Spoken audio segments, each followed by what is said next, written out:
Hi, welcome to Bone and Soft Tissue Neoplasms at bstneoplasms.com. So we're on our 46th case of scapular enigma. So this was a 61-year-old treated for carcinoma cervix 3 years ago, had gradually increasing pain in the right upper back for many years. This was the X-ray, the MR, this was the PET CT that was done, and that's the ultrasound color Doppler. And this is what I had put up as the possible choices. This is how the answers were. So, at least from a crowdsourcing perspective, two-thirds of you got venous vascular malformation. So, if this was 20 or 30 years ago, this appearance would have been pathognomonic of venous vascular malformation, right? Phlebolith, soft tissue, cortical irregularity. This is just considered an Aunt Minnie or a spot diagnosis. But given the hyposcilia that we now have with plain radiographs, clearly a large number of people do not have the skill set to be able to make that diagnosis. And that's just how it is. I mean, there's no judgment here, it's just what the situation is. On the MR, we see fat infiltration within the lesion. That's important because in most instances, when we see fat within a lesion, that would generally imply a benign process and usually a long-standing process. Then we see tubular serpiginous areas. We see some low signal areas which represent the phleboliths. And so that's the appearance here. On the CT, again, we see a lot of fat infiltration, minimal uptake, a lot of phleboliths, and some reaction within the scapula. And then there were some venous channels that were seen within the lesion on color Doppler. So these findings are highly characteristic of venous vascular malformation. And the reason so much was done is because on the X-ray, the diagnosis was not made. Patient had a PET CT done because of the swelling. On the PET CT, it was called possible metastasis. So an MRI was done. On the MR, we then finally called it, and then an ultrasound color Doppler was done as part of our routine in all patients with venous vascular malformations prior to sclerotherapy because the patient was symptomatic and the symptoms were gradually increasing, and she's been scheduled for sclerotherapy. So vascular anomalies over the years have undergone a sea change in the classification, and the ISSVA is now the international society that classifies this is now the kind of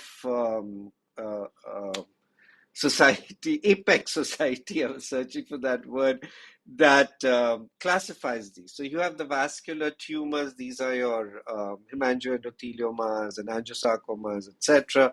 Then you have your vascular anomalies, and then they can be simple, combined, of major named vessels and associated with other abnormalities.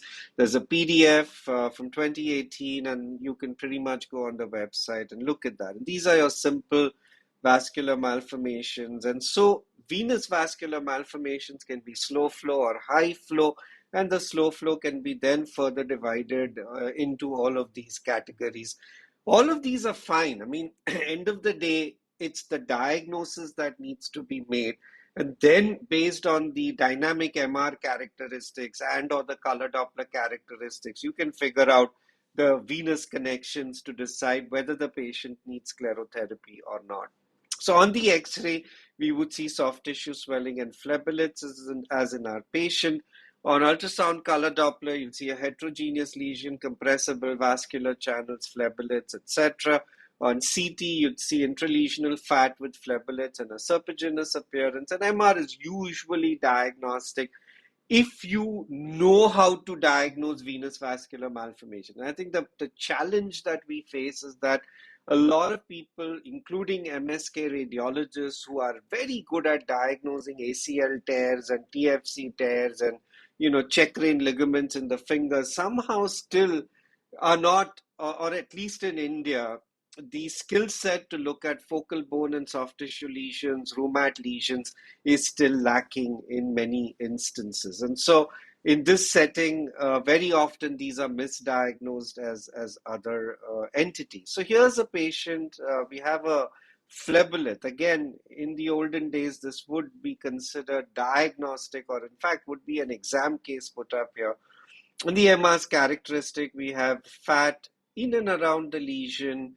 You've got a little edema, but it's not really edema. It's just that there's high T2 signal around the lesion, and you've got a serpiginous heterogeneous lesion. Another patient, even more characteristic, you have all these low signal areas, a combination of phlebolyts and vessels, and then you see the phlebolyts here again on the radiographs. Now, the lesions can be in different places. So this is intermuscular, this is intramuscular, this is intracapsular. It's intra-articular in the sense that it's within the joint, but it's not within the femorotibial joint space.